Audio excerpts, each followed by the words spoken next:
Монгол улсын ерөнхийлөгч хүрэлцэх бүгд найрамдах Итали улсад хийсэн төрийн альчлалын үеэр хоёр улс хоорондын боловсрол, шинжлэх ухаан, соёл спорт, аялал жуулчлалын салбарт хамтран ажиллах, хамтын ажиллагааны баримтчуудад гарын үсэг зурсан. Энэхүү баримт бичгийн хүрээнд Чингис хаан үндэсний музей, Итали улсын Ром хотын урлагийн тэргүүлэх төвийн нэг Боргез галереитай хамтран Зан Базар Монголоос барокко урлагийн ертөнц рүү тусгай үзэсгэлэнт дэлгэж 2026 оны 1-р сарын 19-ны өдөр нээлттэй хийлээ. Өндөр гэгээн Зан Базарын бүтээлүүд нь Азийн урлагийн сонгодог жишээ төдийгүй дэлхийн урлагийн сонгодгуудтай энэ зэрэгцэн ийхүү Итали улсын Ром төрийн хотуудад 2 сарын турш гарах юм. Тус үзэсгэлэнг нээж Чингис хаан үндэсний музейн захирал актемч чулуун хэлэхдээ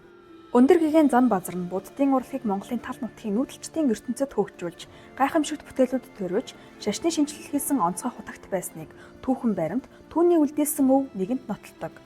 Түүний бүтээлд нүүдэлчдийн оршин буй байгальд цагуурийн онцлог, амьдралын өдөр тутмын хэв маяг, уламжлалт зан үйл, хүчирхэг хийгээд сургамжит цаг үеийн түүх, гүн ухаан сэтгэлгээний онцлог, бүрэн цогцоор нэвч шингэж, нүүдэлчдийн урлагийн өнгө төрх, илэрхийлэл болж байгаагаараа дэлхийн олон хүмүүсийн сонирхлыг татдаг. Энэ удаагийн үзэсгэлэнт өндөр гэгээн Зан Базар 20 жилийн дараа анх удаа Монголоос өөр улсад тэр тундаа дэлхийн урлагийн сэргэн мандалтын голомт Итали улсад дэлгэгдэж байгаа нь чухал ач холбогдолтой юм гэдгийг онцлон тодтогов.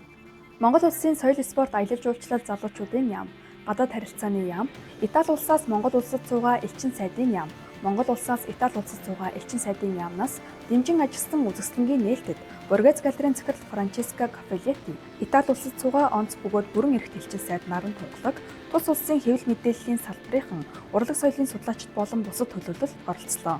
Чингис хаан үндэсний музей байгуулагдаад богино хугацааг туулж буйж 2024 онд Чингис хаан дэлхийг хэрхэн өөрчилсөн нь үзэсгэлэн, 2025 онд Чингис хаан үзэсгэлэн болон монголчууд 2 цаг хугацаа үзэсгэлэн, 2026 онд өндөр гэгээн Зан Базар гээд цуврал үзэсгэлэнгүүдийг гаргаж Монгол улсын түүх соёлыг одоогийн байдлаар 380 гаруй мянган хүнд таниулан сурталчлаад байна. Дашрамт сонирхуулахад бүгд найрамдах Итали улсын Ром хотын галерей Боргез музейн барилга нь 1605-аас 1621 оны хооронд баригдсан бөгөөд барилгын доторх интерьер нь гайхамшигт уран зургууд болон уран баримлуудаар тохижуулсан. Нийт 22 танхимтай Ром хотын төвөөс 2.78 км-ийн зайтай оршдог байна.